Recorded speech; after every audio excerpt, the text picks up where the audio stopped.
Yes guys, welcome back to another Fantasy Football Fix YouTube video. My name is FPL Nacho, and in this video I'm going to reveal the best players to own in Game Week 1 based on Fantasy Football Fix's predicted points.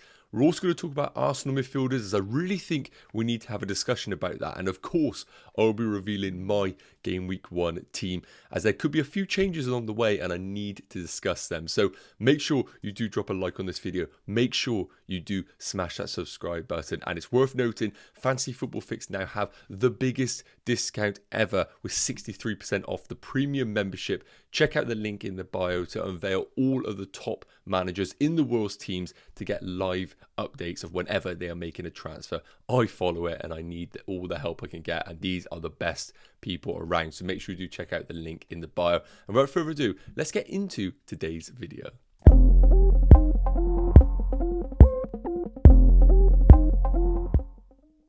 Now, as I mentioned, first up, I want to touch on the Arsenal midfielders, and in particular, Martinelli and Ødegaard. Now, the reason why I'm highlighting these two players is I think Bukayo Saka is the no-brainer Arsenal option. With the introduction of the injury time in Premier League this season, I think that's going to really put an emphasis on those players that are absolutely guaranteed minutes. And Saka is one of those players. I don't really see him being rotated out apart from potentially games where they're winning comfortably or just general fatigue for the player. But in the opening part of the season, I don't see any of that happening for Bukayo Saka. So he is the number one Arsenal asset.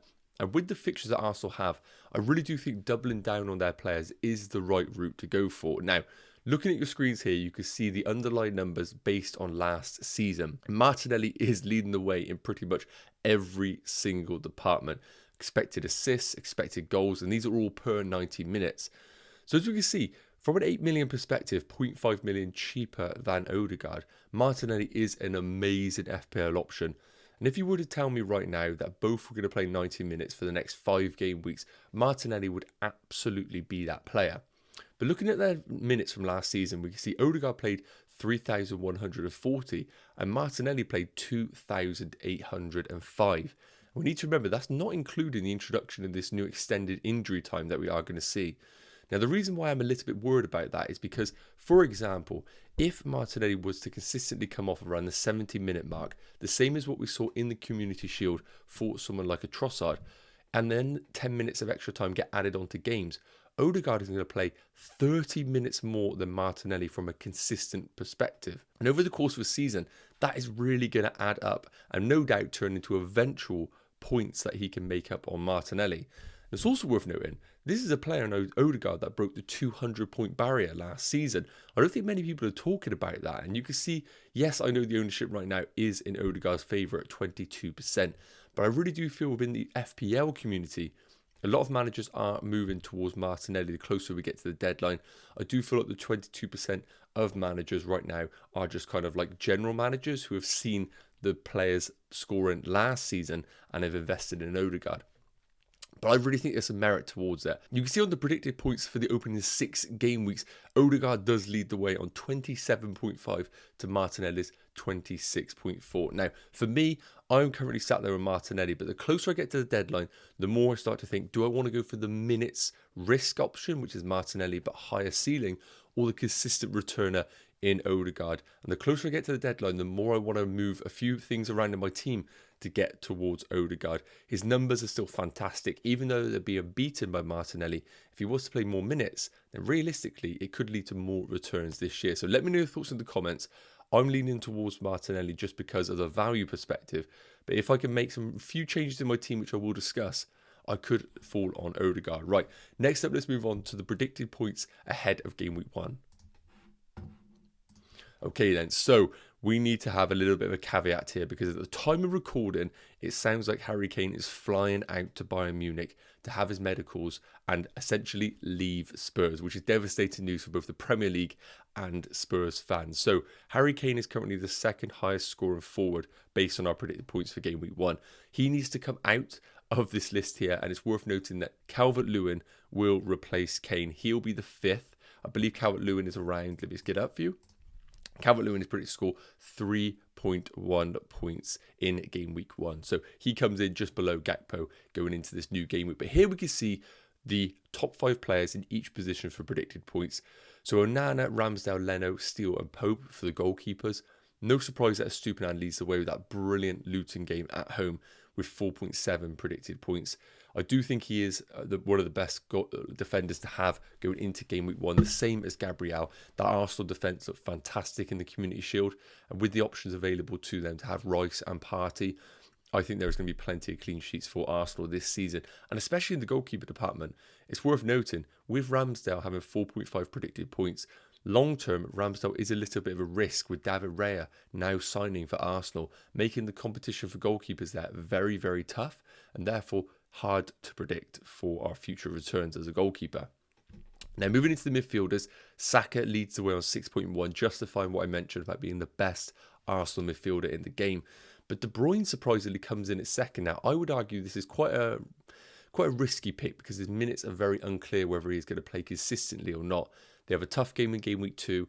Maybe Pep gives KDB 60 minutes, maybe gives him 30 minutes and looks to introduce him into game week 2, where it feels like it is the first test of the season. But as I said about the Ødegaard Martinelli decision, it is very close from a predicted points perspective. But Ødegaard is leading the way on 5.3 compared to Martinelli's 5 points. But interestingly, Havertz is making an appearance at 5.2 predicted points. Another player whose minutes are a little bit hard to predict, but with Gabriel Jesus out, and we saw in the Community Shield him play as a number 9, I think Havertz either plays as a 9 or an 8 in this Arsenal team. And that versatility might make him a better option than both of those at 7.5 million. And moving into the final bit, the forwards, of course, Erling Haaland leads the way at 5.7. But interestingly, he is actually predicted to score less points than Bukayo Saka. So if you are interested in a bit of a differential captain, maybe Bukayo Saka is your man for game week 1. I personally went against Haaland last season in one fixture and it nearly doubled my rank. And I cannot let that happen in game week 1. Even if Saka does score more points, I'm happy to put the captaincy on Erling Haaland, knowing what damage it can do for our overall ranks.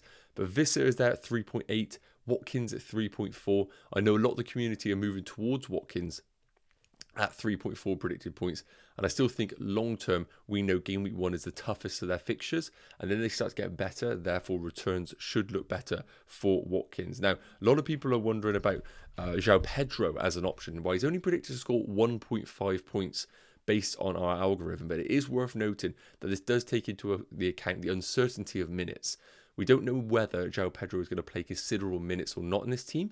Therefore, the data is very, very hard to make conclusions from. Longer term, when we get more data from how João Pedro's minutes are going to be, will give us an understanding of whether he is a great FPL option or not. But those are the predicted points for game week 1. Let me know your thoughts in the comments. It's also worth noting, as I just noticed, Ruben Diaz is predicted to score 4.3 points, but there are rumours right now that he could be an injury risk going into game week 1 and hasn't travelled with the squad. So just make sure you keep an eye out on Twitter for any potential news that's breaking there. So last up, let's move into my current team.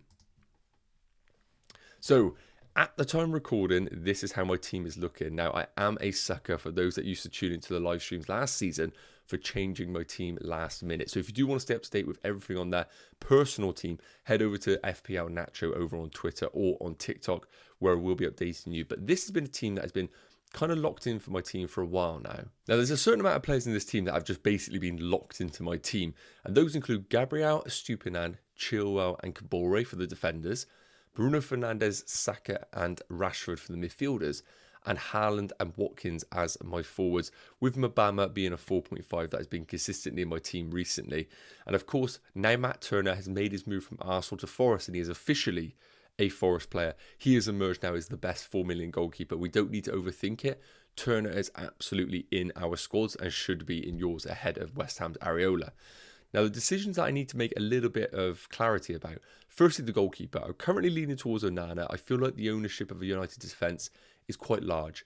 And I do think the chance that they keep clean sheets is quite likely. So I like the option of Onana. But with the emergence of Matt Turner, it does mean that some rotation pair goalkeepers are available to us. Pickford and Crystal Palace's Johnston do rotate really well with Turner. And it does make me think, if I want to save 0.5 million in this team, in particular if I want to upgrade Martinelli to Ødegaard, then I could look at doing rotating goalkeepers. You majority of the time would play your preference keeper in Pickford or Johnston, but from time to time you would bring in Matt Turner for their favourable home games that Forest do have in the meantime. But right now I'm sticking with Onana, but that thing could change there. The other debate right now is the 4.5 million defender. I've currently gone for Ødegaard of Spurs. The main reason being is this back three will play the opening three fixtures regardless. I need a defender that is going to be good from game week 4 onwards, where I can make a decision whether to sell a Stupinan or to bench him over a few game weeks, knowing that Brighton's fixtures get better once again, because he could emerge as the best value defender in the game, and we simply won't want to sell him. And I'd rather have a defender that gives me the option to keep him if I want to in game week 4. But Ødegaard is currently in. He's looked very good in pre-season, very, very attacking. But can we trust that Spurs defence? That is another question. I like going for the exciting fullback players. I'd rather go for him than a boring centre-back personally. But the likes of Botman don't rotate too bad. And also another inclusion is Rico Henry, but he is flagged in the game right now, so it is worth noting that. A little bit unclear on his guaranteed game time. Now moving into the midfield, Mbeumo is still up for debate at 6.5 million. Looking at my team, not having Brighton ownership is a little bit of a killer with that great home fixture against Luton. I do ask myself, could I maybe go Mbeumo from the start, or go with Mitoma and after a couple of game weeks use a free transfer to sell him to bring in Mbeumo for the longer term, as the fixtures are way better for Mbeumo. So that is a thought that I need to have on my team right now. And the other one is the Martinelli Ødegaard debate that I had earlier on in this video. I think Martinelli just makes sense from a structure perspective, but if I can free up 0.5, I probably would rather put that into Ødegaard, knowing that I can downgrade to Martinelli at any point if I want to going down the line. So this is how the team's looking. Of course, the captaincy's on Erling Haaland, £100 million spent, the full budget predicted to score 53 points. I'm really happy with this general team. Of course, there's no Man City coverage in terms of Stones or Foden, but we may get some potential Man City team leaks before the deadline, so that could change things if that was to happen. But this is the team. Let me know your thoughts in the comments. I'm happy with it, but again, things could change closer to the deadline, so make sure you are following FPL Nacho account over on Twitter if you do want to stay up to date on my own personal team. So that just leaves me to say thank you so much for tuning in today's team reveal video. I really hope it's provided some value, and I hope your teams are closer to being locked in than mine are. If you want to keep up to date with the best FPL managers in the world and their team reveal going up until the deadline, make sure you do check out the link in the bio. It takes you to some of the best managers and their teams, and you can stay up to date with any live transfers that they do make. Highly recommend it. Fancy Football Fix, link in the bio. Have a great day. Make sure you like the video. Make sure you smash that subscribe button, and I will see you in the next one. Take care. Cheers.